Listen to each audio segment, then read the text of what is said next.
이번에 전해드릴 소식은 어제 최혜병 특검법 청문회 관련한 총요약 영상인데요. 많은 분들도 보셨을 겁니다. 책임을 져야 될 사람들이 그저 윤석열 수호만 하고 난 모릅니다, 수사 중이라 답변을 못합니다, 이런 하나만한 소리만 하다가 망신이란 망신은 전국적으로 당했다는 거 다들 보셨을 텐데요. 기억이 안 난다, 수사 중이라서 답변을 못한다, 이런 하나만한 소리를 두고 정청래 법사위원장의 활약이 매우 눈에 띄었습니다. 이건 아마 저만 느낀 건 아닐 텐데요. 실제로 이시원 씨 같은 경우에도 계속 수사 핑계 대면서 답변을 거부하고, 김기현 씨 같은 경우에도 제대로 답변을 안 하고, 이외로도 이종섭, 임성근 등등 아주 막장스러운 태도를 보였죠. 이에 정청래 법사위원장이 따끔하게 일침을 날리는데요. 계속 말씀드리지만 이게 만약 정청래 법사위원장이 아니었다면 어제 같은 장면은 절대 볼 수 없었을 겁니다. 실제로 퇴거 명령까지 진행하는데요. 성찰의 시간을 가지라 이겁니다. 저들이 왜 저 자리에 왔는가? 이걸 봤을 때 어제 저들이 보인 태도는 형편없는 걸 넘어서 국회를 모욕하고 결국 국민들을 무시한 거나 마찬가지란 얘기입니다.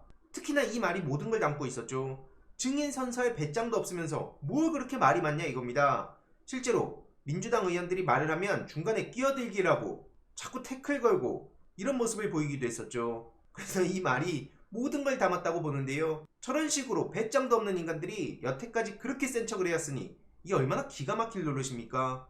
이 사진 한 장도 많은 걸 보여줬다고 생각하는데요. 증인 선서를 한 사람과 하지 않은 사람, 심지어 하지 않은 사람들이 오히려 의원들의 말에 맞고 자기 억울하다 이따위 얘기를 하니까 그럼 증인 선서를 하고 말을 해라, 이런 얘기가 나온 거 아니겠습니까? 결국 선서를 안 했다는 것 자체는 자기가 언제든지 거짓말을 할 수 있다, 이런 얘기를 그대로 보여준 거기 때문에 엄청난 비판을 불러왔고요. 이에 조국혁신당에서는 증인 선서를 거부한 자가 범인이다, 이렇게 일침을 날렸습니다. 이후로도 정청래 위원장의 활약은 계속 눈에 띄는데요. 이종섭 전 장관이 계속해서 말장난을 하니까 소위 속어법을 씁니다. 한마디로 우즈벡에 있을 때 윤석열과 통화했냐? 라고 묻자 이종섭 씨는 예 그렇습니다, 이렇게 답을 하죠. 그리고 기후 날씨 얘기를 묻고, 식사 얘기를 묻고, 교통난 얘기를 묻고, 북한 얘기를 묻고, 우크라 전쟁 얘기를 묻고 아닌데요? 그런 말 한 적 없는데요? 이렇게 답을 합니다. 이렇게 빌드업에 성공한 정청래 위원장은 그래 알겠다, 내가 이렇게 얘기한 내용들은 통화 사실 없지 않냐? 그럼 윤석열 대통령이 비하기 폰도 아니고 왜 개인 핸드폰으로 전화를 했느냐? 뭔가 엄청나게 다급한 일이 있고 지시할 사항이 있으니까, 그러니까 개인 폰으로 다급하게 전화한 거 아니냐? 앞선 내용들도 아니면 이건 누가 보더라도 박정훈 대령 관련한 보직해임 그리고 이첩된 사건 다시 회수해라, 이런 내용 아니었겠냐? 이렇게 일침을 날린 겁니다. 그리고 저들의 선택적 기억에 대해서도 강하게 비판을 하는데요. 그저 윤석열 지키기만 하는 증인들을 두고 많은 비판의 목소리가 이어지지 않았습니까? 특히 이종섭 씨를 향해서 선택적 기억력을 갖고 있냐, 이렇게 비판을 한 건데요. 아니 윤석열 대통령하고 통화는 했다고 인정은 하는데 근데 내용은 기억이 안 난다, 이런 말장난이 어디 있습니까? 내용은 말을 못한다, 이런 얘기나 마찬가지 아니었겠습니까? 그래서 선택적 기억력이란 얘기를 들은 거고요. 그럼에도 불구하고 뭐가 그렇게 두려웠는지 그저 윤석열 지키기에 올인을 해서 사실상 윤석열 청문회란 얘기가 나온 거죠. 아무튼 이종섭 씨는 이건 내 자체적인 판단이었다, 보직해임 또한 대통령과의 통화 전에 내가 지시한 거다, 이런 얘기를 하고 있는데 반드시 책임을 물어야 됩니다. 이뿐만 아니라 신범철 전 차관, 이시원 전 비서관도 마찬가지로 이런저런 핑계를 대면서 윤석열 대통령을 끝까지 수호하고 소위 방탄 역할을 했습니다. 국힘이 그렇게 방탄 타령하고 성역화 타령했는데 지금 저 인간들이 보여준 모습, 국회에 나와가지고 온갖 비판과 비난들을 감수하면서도 보여준 그 모습이 바로 방탄입니다. 방탄. 심지어 임성근 씨는 그렇게 떵떵거리더니 나와가지고 굴욕적인 모습은 전부 다 보여줬는데요. 당장 사직서를 제출할 의향이 없다, 결국 이런 얘기를 했습니다. 아니 정식으로 사표를 제출할 용의가 있다, 이렇게 얘기를 해놓고 정청래 위원장이 그럼 오늘 하겠냐? 그러니까 또 주절주절 떠듭니다. 그러니까 정청래 위원장이 그런 말장난에 넘어가지 않죠. 아니 정확하게 있습니다 없습니다 이렇게 대답을 해라, 이렇게 선을 그은 모습도 보여줬고요. 결국에는 오늘 없는데요, 이런 답변을 했죠.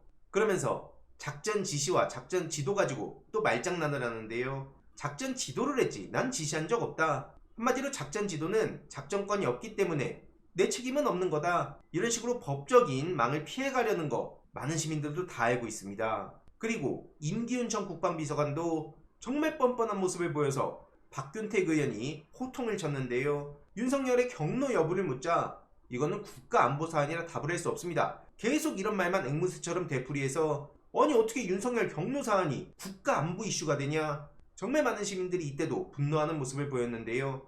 정말 기가 찬 인간들입니다, 저것들은. 그리고 임성근 씨와 김건희 씨 사이에 이종호 블랙펄 인베스트 소유주가 등장해서 야, 이게 또 여기서 이렇게 연결되는구나. 주가 조작 사건하고 결국 임성근 씨하고 골프 멤버와 저렇게 연결이 되면서 또 하나의 퍼즐이 맞춰진 거 아니냐, 이런 얘기도 나왔었고요. 저렇게 보시다시피 어마어마하게 전화를, 그것도 개인 폰으로 대통령이 다급하게 한 건 다 이유가 있는 거 아니겠냐. 그래서 저런 폭풍 같은 통화가 뭐냐, 이러한 서영교 의원의 질문에도 계속 뺀질 답변하고 그냥 거짓말하고, 그러니까 서영교 의원도 폭발해서 거짓말쟁이 이렇게 계속 외친 겁니다. 결국 윤석열의 개인폰이 판도라 상자란 얘기가 나오는 것도 다 저런 이유들이고요. 이게 한번 까지기 시작하면 난리가 날 거다. 근데 지금 공수처에서는 윤석열 개인폰 통화 내역을 알고 있을 거란 얘기도 나오고 있기에 우리가 계속 관심을 갖고 지켜볼 대목이고요. 그러니까 결국에는 요약을 해보면 윤석열의 청문회가 되는 건 당연한 거다.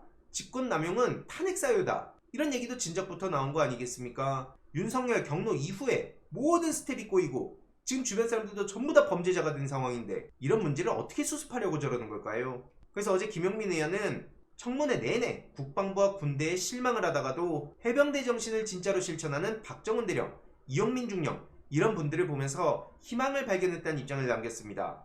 실제로 박정훈 대령은 뭐 말할 것도 없고요. 이용민 중령 같은 경우에도 정말 많은 고통을 받고 있는 상황에 최해병을 위해서 그리고 해병대를 위해서 진짜 해병대 정신이 무엇인가를 보여준 분입니다. 그리고 이용민 중령의 변호인 바로 김경호 변호사도 많은 주목을 받았는데요. 청문회 막바지에 야 진짜 스타가 탄생했다. 보신 분들은 아시겠지만 대본 하나 읽지 않으면서 줄줄줄줄, 심지어 정청래 위원장이 임성근 씨랑 1분씩 공방을 주고받도록 판을 까니까 임성근 씨의 헛소리에 조목조목 즉각적으로 반박하는 모습이 굉장히 인상 깊었습니다. 특히 물속 작전을 사고 당일 저녁 7시에 알았다는 임성근의 말은 거짓말이다. 왜냐하면 참모장이 사태 파악을 위해 이용민 중령, 한마디로 포치 대대장한테 연락한 게 오전 10시 46분이었다고 합니다. 그때 벨트 아래까지 수중수색을 하다가 사고가 발생했다, 이렇게 보고를 했고, 이렇게 참모장한테 보고를 하면 특별한 이유가 없는 한 즉시 사단장한테 보고를 한 게 상식이라는 겁니다. 그래서 저녁 7시는 무슨 저녁 7시냐, 이런 얘기가 나온 거고요. 참고로 현장에는 전용기 의원도 해병의 사단장이냐 윤석열 사단장이냐 이렇게 피켓을 들고 항의를 해서 보이지 않는 곳에서도 저렇게 목소리 내는 민주당 의원도 있었다, 이런 평가도 나왔습니다. 아무쪼록 저렇게 막장스러운 태도를 강하게 비판할 건 비판하면서 동시에 야당 단독으로 최해병 특검법이 법사위까지 통과했고요. 오후 11시에 특검법을 의결했습니다. 역시나 국힘 의원들은 원구성 타령하면서 청문회와 전체 회의 모두 불참했고요. 이러니까 김빙사몽은 국힘 활약이 유독 돋보였다. 22대 국회 내내 오늘처럼 활약해라. 한마디로 저 사람들이 없는 게 오히려 국회가 제대로 돌아간다는 얘기를 한 겁니다. 이로도 지금 민주당에선 국힘 박정원 의원도 고발했는데요. 이재명 죽이기 카르텔이다 이겁니다. 저렇게 대놓고 녹취록을 조작하는데 명예훼손 혐의로 고발된 거 어떻게 처리되는지도 계속 지켜봐야죠. 민주진영을 향해선 뭐만 하면 명예훼손이다, 뭐만 하면 직권남용이다, 뭐만 하면 직무유기다, 아주 난리 치지 않습니까? 이재명 대표가 하지도 않은 말을 짜집기를 해가지고 큰 타격을 줬으면 당연히 책임을 져야 되는 건데요. 이것도 그냥 대충 덮고 넘어가지 못하도록 우리가 끝까지 관심을 가져야 됩니다. 그래서 이번 내용도 요약해보자면 22대 국회 민주당 달라져도 너무나 달라졌다는 생각이 들지 않습니까? 결국에 모든 건 윤석열 대통령으로 향하고 있는 상황이고요. 이후로 어떤 일들이 전해지는지 계속 요약해서 전해드리도록 하겠습니다. 이번 내용도 유익했다면 구독, 좋아요, 알림 설정, 멤버십 가입 정말 큰 힘이 된다는 점 말씀드리고 싶습니다. 주위에 널리 공유 부탁드립니다.